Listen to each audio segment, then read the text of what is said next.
What if fear has been controlling your life? Not because it is stronger than you, but because you have believed every word it whispered. The night Daniel finally spoke with his brother did not end with a dramatic reconciliation.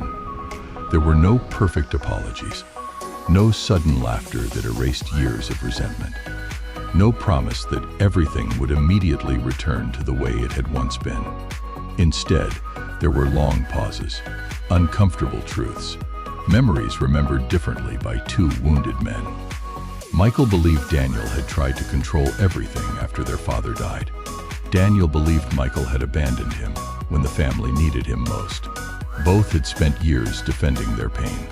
Neither had taken time to understand the other. For nearly an hour, they spoke carefully, as though every sentence might reopen an old wound. At one point, Michael's voice became sharp.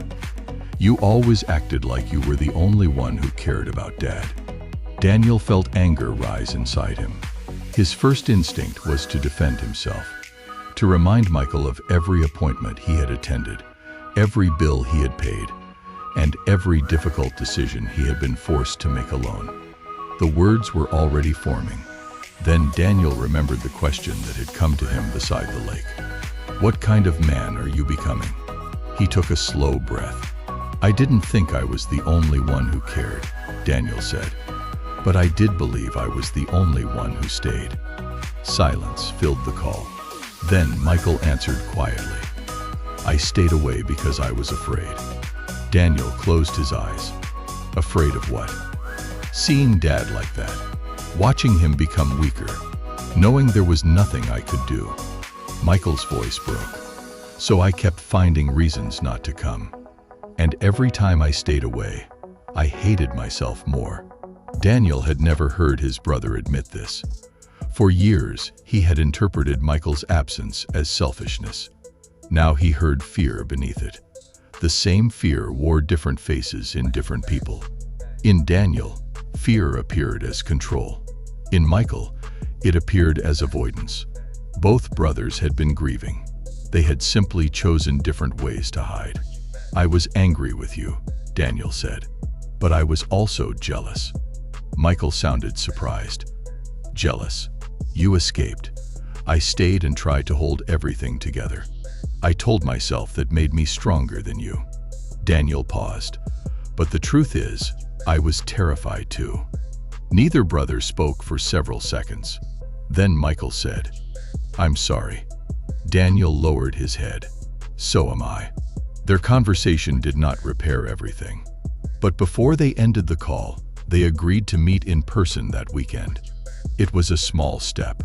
Yet Daniel had begun to understand that healing rarely arrived as one great moment. It came through many small decisions to stop running.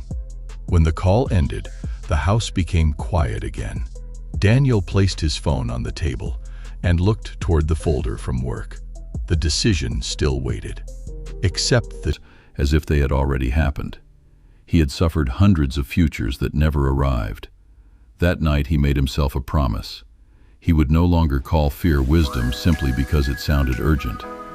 He closed the folder and left it on the table. "I will decide tomorrow," he said. Fear immediately objected, but Daniel turned off the kitchen light and went to bed. The next morning he woke before the alarm. For one brief moment his mind was quiet. Then he remembered the decision. His heart began beating faster. Daniel sat up and placed one hand against his chest. "Breathe," he whispered. He inhaled slowly, then exhaled, again and again. He was not trying to pretend the anxiety was absent. He was reminding his body that he was not in immediate danger. "God," he prayed, "fear is here." The honesty of the sentence surprised him. He had always believed faithful people should say they were not afraid. But he was afraid. Denying it did not make him stronger. So he continued, "Fear is here, but it does not get to lead me." Daniel dressed and drove to work. Throughout the journey, his thoughts returned to the offer. Each time he repeated the same words. Fear can speak, but it cannot choose. When he arrived, Marcus was already sitting at his desk. "You okay?" Marcus asked. Daniel placed his bag down. I have to make a difficult decision today. About the new position? Daniel looked at him. How did you know? Everyone knows they're restructuring. Daniel sat down. What would you do? Marcus considered the question. A month ago, I would have told you to take anything that guaranteed a paycheck. And now? Now I'm wondering whether security is worth losing everything else. Daniel remembered Marcus's confession about his marriage. What happened? My wife told me she feels like a single parent, Marcus said. I kept telling myself I was working for the family, but I was never with the family. The words struck Daniel because they sounded painfully familiar. Rachel had said almost the same thing. Daniel had believed provision was the highest form of love. He had never considered how lonely love could feel when it was always postponed. At 10 o'clock, his supervisor called him into her office. Have you made a decision? Daniel sat across from her. Fear began speaking again. Say yes. Do not risk it. You need this. But another voice, quieter and steadier, reminded him that he had asked for wisdom. Daniel leaned forward. I'm willing to help lead the transition, he said, but I cannot return to working nights and weekends as a permanent expectation. His supervisor's expression changed. Daniel continued before fear could stop him. I can take responsibility for the team. I can help the company through the next 6 months, but I need clear boundaries. Daniel prepared himself for rejection. Then his supervisor nodded. That's reasonable. That's reasonable, Daniel blinked. He had expected conflict. Instead, she opened the folder and began adjusting the terms. You'll work late only during the final week of each project. We can also allow 2 remote days each week. Daniel stared at her. For years Daniel looked across the table. Did it work? Michael laughed sadly. No. Daniel nodded. It never does. They agreed to meet again the following week. When Daniel returned home, he sat on the front steps. The night air was cold. Above him, the sky was clear. He thought about the last 24 hours. He had spoken honestly with Michael. He had set boundaries at work. He had answered Rachel without trying to control her response. None of these moments looked like miracles. Yet something miraculous was happening. Fear was still speaking, but Daniel was no longer obeying every command. For years, fear had been the loudest voice in his life. Now faith was becoming steadier, not louder, steadier. Fear said, everything must be fixed now. Faith said, take the next honest step. Fear said, control the outcome. Faith said, trust God with what you cannot control. Fear said, avoid pain. Faith said, healing often begins where avoidance ends. Daniel looked toward the stars. I thought peace meant I would never feel afraid again, he whispered. The wind moved gently through the trees. But maybe peace means fear is no longer in charge. He closed his eyes. For the first time, he understood that courage was not a personality trait reserved for fearless people. Courage was what happened when frightened people chose faith anyway. Daniel still did not know what would happen with Rachel. He did not know whether the new work arrangement would last. He did not know how long it would take to fully repair his relationship with Michael. But he was beginning to recognize something stronger than certainty. God's presence did not always remove the unknown. Sometimes it gave him the strength to walk into it. That night, Daniel opened his mother's Bible and wrote a sentence on a blank page near the back. Fear began losing its power the day I stopped asking it for permission to live. He closed the Bible and turned off the light. Tomorrow might bring another wave of anxiety. Fear might return with new questions. But Daniel now knew something fear had never wanted him to discover. A fearful thought was not a prophecy. An anxious feeling was not a command. And the presence of fear did not mean the absence of faith. Sometimes faith began with trembling hands.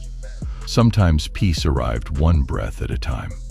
And sometimes the greatest victory was simply saying, I am afraid, but I will keep walking with God anyway. Daniel remained on the phone long after the first awkward greeting. Neither brother rushed the conversation. For years, they had filled every silence with assumptions. Tonight, they chose something different. They listened. Michael spoke first. I kept thinking you hated me. Daniel stared through the window into the darkness. "I thought you had stopped caring." Another silence followed. Not an uncomfortable silence, a healing one. Sometimes the longest distance between two people is crossed not by words, but by the willingness to remain present. As the conversation unfolded, Daniel realized something he had never understood before.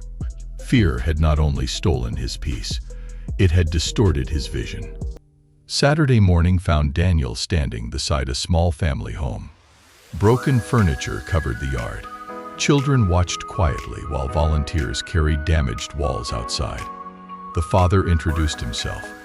"We've lost almost everything." Daniel looked around. Yet despite the destruction, the family welcomed every volunteer with genuine gratitude. The youngest daughter handed Daniel a bottle of water. "Thank you for coming," she said with a smile. Daniel almost laughed.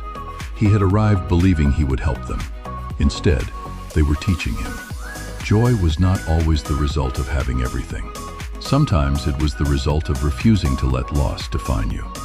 For hours, Daniel worked alongside strangers. Nobody asked about his failed relationship. Nobody asked about his financial struggles. Nobody cared about the mistakes he carried. They simply worked together. When the day ended, the house looked different. Not perfect, but stronger. Driving home, Daniel realized the same could be true of his own life. Healing rarely rebuilt everything overnight. It restored one wall at a time, one conversation at a time, one decision at a time. That evening, Rachel unexpectedly called. Daniel hesitated before answering. "Hi," her voice sounded softer than he remembered. "I heard you've been helping with the flood recovery." Daniel smiled.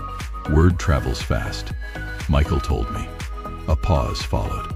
"I just wanted to say, I'm proud of you." Daniel felt tears gathering in his eyes. Months earlier, he would have used this moment to convince her to return. Instead, he simply said, "Thank you." Rachel continued, "You seem different.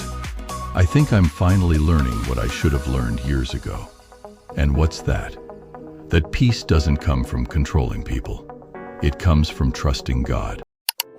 If this story touched your heart, don't let it end here.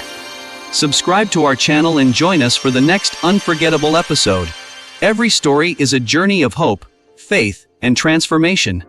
Click subscribe now, and we'll see you in the next chapter.